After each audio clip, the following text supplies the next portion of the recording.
আজি আপোনালোকলৈ লৈ আহিছোঁ মই এটা নতুন ৰেচিপিটো হৈছে এনেকৈ গোলাপ জামুন আপোনালোকক বনাই দেখুৱাম সিম্পল এটা ৰেচিপি বেছি বস্তু দৰকাৰ নহয় কম বস্তুৰ ভিতৰত কম সময়ৰ ভিতৰতে আপোনালোকক বনাই মই দেখুৱাম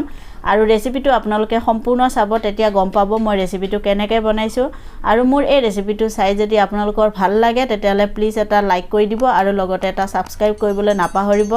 আহক এতিয়া বেছি দেৰি নকৰি আমি ৰেচিপিটো আৰম্ভ কৰোঁ আজি মই কালা জাম বনাবৰ কাৰণে এনেকৈ মই গাখীৰ লৈছোঁ পাউডাৰ গাখীৰ মই এনেকৈ 1 কাপ লৈ লৈছোঁ আৰু মই এনেকৈ এটা চৰিয়া লৈ লৈছোঁ আৰু ইয়াত মই লৈ লৈছোঁ এনেকৈ পাউডাৰ গাখীৰখিনি গোটেইখিনি এনেকৈ মই 1 কাপ লৈ ললোঁ আৰু আপোনালোকে এনেকুৱা কাপ বা আৰু নহলে কিবা বাটি মেজাৰমেন্ট হিচাপৰ কাৰণে ল'ব পাৰিব মেজাৰমেন্ট কৰি ল'বৰ কাৰণে বাটি বা কাপ ব্যৱহাৰ কৰিব পাৰিব আৰু মই লৈ আছোঁ এনেকৈ 2 চামুচ ময়দা আৰু দিছোঁ মই এনেকৈ 1 চামুচ সুজি আৰু এনেকৈ দিছোঁ মই আধা চামুচ এনেকৈ সোডা আপোনালোকৰ ঘৰত যদি সোডা নাথাকে আপোনালোকে বেকিং পাউডাৰ ইয়াত ব্যৱহাৰ কৰিব পাৰিব আৰু মই এনেকৈ লৈ আছোঁ 1 চামুচ ঘিউ আৰু মই এনেকৈ লৈ আছোঁ গাখীৰ মই লৈছোঁ এনেকৈ 1 কাপ এতিয়া মই ইয়াত এখিনিত এনেকৈ ভালকৈ মিক্স কৰি ল'ম আৰু লৈ মই এই গাখীৰখিনি দি অকণকৈ এখিনি ধুনীয়াকৈ সানি ল'ম এনেকৈ মই অকণ গাখীৰ দিম আৰু অকণকৈ সানি থাকিম একেলগে গোটেই গাখীৰ মই ব্যৱহাৰ নকৰোঁ ঢিলা হৈ যাব অকণমান টানকৈ এখিনি সানিব লাগিব এনেকৈ মই ধুনীয়াকৈ সানি ল'লোঁ আৰু এতিয়া মই ইয়াৰ পৰা অকণমান এনেকৈ লৈ ল'ম এনেকৈ মই অকণমান লৈ লৈছোঁ এইখিনি মই ফিলিং বনাম আৰু এইখিনি থৈ দিছোঁ মই 2 মিনিট মান ৰেষ্টত আৰু মোৰ গাখীৰখিনি এনেকৈ মই 1 কাপ লৈছিলোঁ যে এনেকৈ মোৰ অকণমান লাগিছে আৰু বেছি লগা নাই এইখিনি মোৰ থাকি গ'ল 1 কাপ গাখীৰ ইয়াত ব্যৱহাৰ নহ'ল আৰু মই এনেকৈ লৈ লৈছোঁ অকণমান গাখীৰ পাউডাৰ গাখীৰৰ আৰু মই লৈ আছোঁ এনেকৈ 2 চামুচ কাজু বাদাম এইখিনি মই ফিলিং বনাই ল'ম আৰু মই লৈ আছোঁ এনেকৈ বাদাম এইখিনিও মই 2 চামুচ লৈ লৈছোঁ আৰু মই লৈ আছোঁ এনেকৈ পেস্তা 1 চামুচ আৰু দি আছোঁ মই এনেকৈ ইয়েলো ফুড কালাৰ দিলে মানে যেতিয়া আপোনালোকে ইয়াৰ হেৰিটো কাটিব কালা জামটো দেখিবলৈ ভিতৰখন তেতিয়া ধুনীয়া হ'ব তাৰ কাৰণে মই দি আছোঁ এনেকৈ ইয়েলো ফুড কালাৰ আৰু মই এতিয়া এইখিনি অকণমান গাখীৰ দি এইখিনি মিক্স কৰি ল'ম বেছি নিদিওঁ অকণমান দিম আৰু এনেকৈ গোটেইখিনি মই সানি ল'ম এনেকৈ মই গোটেইখিনি এনেকৈ ফিলিংখিনি কৰি ল'লোঁ চাওক আৰু মই এতিয়া এনেকৈ সৰুকৈ এইখিনি মই এটা লাডু বনাই ল'ম যাতে মই একেবাৰে হাতখন দি আৰু বাৰে এইখিনি কৰি থাকিব নালাগে কাৰণ কালাৰ উঠি যাব হাতত একেবাৰে মই এইখিনি লাডুকিটা কৰি থৈ দিম এনেকৈ সৰুকৈ লাডুকিটা মই বনাই ল'ম চাওক এনেকৈ এইখিনি কাম আগতীয়াকৈ কৰি থৈ দিলে ভাল হয় সুবিধা হয় মানে এনেকৈ মই লাডুকিটা কৰি লৈছোঁ এনেকৈ মই সৰুকৈ লাডুকিটা কৰি ল'লোঁ এইটা মই থৈ দিম এতিয়া সাইডত চেনি ৰস বনাবৰ কাৰণে মই এনেকৈ কেৰাহী বহাই লৈছোঁ কেৰাহীত মই দি আছোঁ এনেকৈ সমান জোখত মই এনেকৈ সমান কাপ যে মই লৈছিলোঁ গাখীৰ লৈছিলোঁ যে এই কাপেদি মই লৈ আছোঁ এনেকৈ চেনি সমান জোখত লৈ আছোঁ আৰু এনেকৈ মই লৈছোঁ আৰু 1 কাপ চেনি এনেকৈ মই টোটেল 2 কাপ লৈ লৈছোঁ আৰু লৈ আছোঁ এনেকৈ সমান জোখত মই পানী ইয়াত মই 2 কাপ পানী দিম সমান দিম মই আৰু এইখিনি মই ধুনীয়াকৈ চেনি ৰস কৰি ল'ম চেনি ৰস অকণমান বেছিকৈ লাগে তেতিয়া মানে কি হয় কালা জামখিনি ধুনীয়াকৈ ফুলি উঠে এই ৰসত আৰু দি আছোঁ মই এনেকৈ এলাইচি 2 টুকুৰা আৰু মই লৈ আছোঁ এনেকৈ কেশৰ মই দি আছোঁ এনেকৈ অকণমান ইয়াত কালাৰ হ'বৰ কাৰণে আপোনালোকৰ হাতত যদি আছে কেশৰ ব্যৱহাৰ কৰিব যদি নাই নালাগে সিম্পল বনাই ল'লেও হ'ব ৰসটো এনেকৈ চাওক মই চেনি ৰসখিনি কৰি ল'লোঁ ধুনীয়া মোৰ কালাৰ হৈছে কেশৰ দিয়া কাৰণে চেনি ৰসখিনি দেখিবলৈ ধুনীয়া কালাৰ হৈছে আৰু মোৰ এইখিনি হৈ গ'ল মই এইখিনি যেহেতু চেনি ৰস কৰি আছোঁ ইয়াত কোনো 1টা 2টাৰ কৰা নাই মই এইখিনি ৰস কৰি আছোঁ ৰস মোৰ হৈ গৈছে এতিয়া মই গেছ বন্ধ কৰি দিছোঁ আৰু এইখিনি ধুনীয়া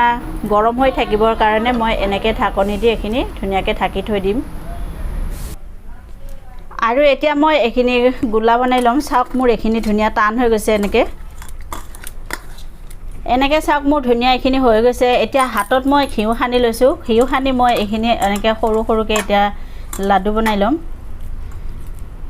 এনেকৈ মই লৈ লৈছোঁ চাওক লৈ মই হাতেদি এনেকৈ কৰি ল'ম এনেকৈ মই কৰি লৈছোঁ লৈ মই এনেকৈ টিপি দিম দি মই এইটো এনেকৈ কৰি ল'ম আৰু ইয়াৰ ভিতৰত মই আগতে যেনেকৈ কৰি থৈছিলোঁ এই লাডু ফিলিংখিনি এইখিনি মই ইয়াত দি ল'ম লৈ মই এইখিনি সম্পূৰ্ণ এনেকৈ গোটেইখিনি মই আকৌ এনেকৈ লাডুটো ধুনীয়াকৈ কৰি ল'ম কৰি মই এইখিনি ধুনীয়াকৈ হাতেদি এনেকৈ গোল কৰি ল'ম এনেকৈ চাওক মই ধুনীয়াকৈ এইখিনি গোল কৰি লৈছোঁ এই লাডুটো কালা জামটো চাওক এনেকৈ ধুনীয়া গোল হৈছে এতিয়া মই আৰু এটা কৰি আপোনালোকক দেখুৱাই আছোঁ চাওক এনেকৈ মই আকৌ এটা লৈ লৈছোঁ লৈ মই আকৌ এনেকৈ ঘূৰাই লৈ এইখিনি আকৌ এনেকৈ হাতেদি হেঁচি হেঁচি এইখিনি মই কাট কৰি লৈছোঁ এনেকৈ মই আকৌ এটা দি লৈছোঁ লৈ এইখিনি এনেকৈ সম্পূৰ্ণ মই সোমোৱাই দিছোঁ ভিতৰত দি মই আকৌ এইখিনি ঘূৰণীয়া কৰি ল'ম ধুনীয়াকৈ এনেকৈ চাওক মই এইটো ধুনীয়াকৈ বনাই ল'লোঁ আৰু এনেকৈ মই ধুনীয়াকৈ লাডুকেইটা কৰি ল'লোঁ কালা জামকেইটা এতিয়া মই এইখিনি তেলত ভাজি ল'ম কালা জাম ভাজিবৰ কাৰণে মই এনেকৈ গেছত কেৰাহী বহাই লৈছোঁ আৰু তেল এনেকৈ গৰম কৰি লৈছোঁ তেল মোৰ ধুনীয়া গৰম হৈ গৈছে এতিয়া মই ইয়াত এটা এটাকৈ এইখিনি দি দিম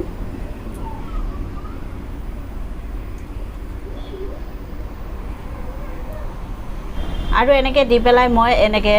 তেলখিনি মই এনেকৈ লৰাই দিম একদম এইখিনি এতিয়া চামুচ দি উল্টাব নালাগে তেল মই এনেকৈ লৰাই দিলে এইখিনি ধুনীয়া এৰাই যাব লাহেকৈ তলৰ ফালে লাগি নধৰে কেৰাহীত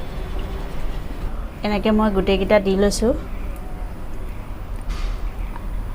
আৰু গেছৰ জুই একদম মিডিয়াম কৰি দিব বেছি হিট দিব নালাগে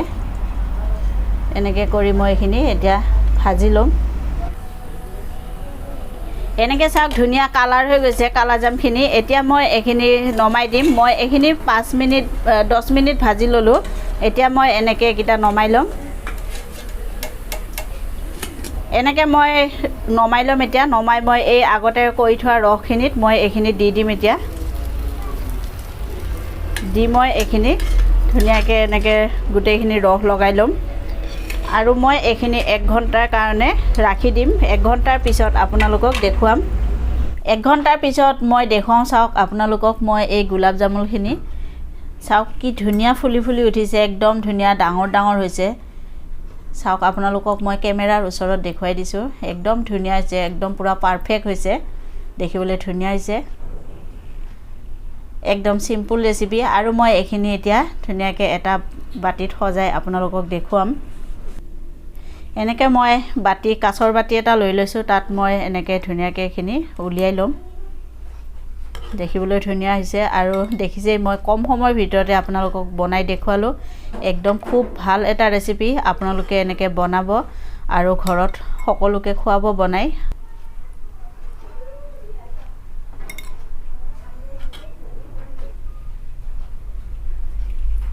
আৰু ইয়াৰ ওপৰত দি আছোঁ মই একদম দেখিব ধুনীয়াৰ কাৰণে এনেকৈ পেষ্টা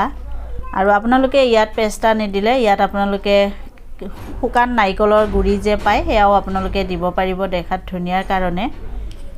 দেখিছেনে একদম ধুনীয়া সিম্পল এটা ৰেচিপি আপোনালোকক বনাই দেখুৱালোঁ মই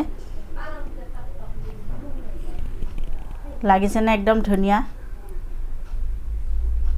এনেকৈ আপোনালোকে বনাব আৰু বনাই ঘৰতে খাব আৰু মই এটা আপোনালোকক কাটি দেখুৱাই আছোঁ ইয়াৰ ভিতৰখিনি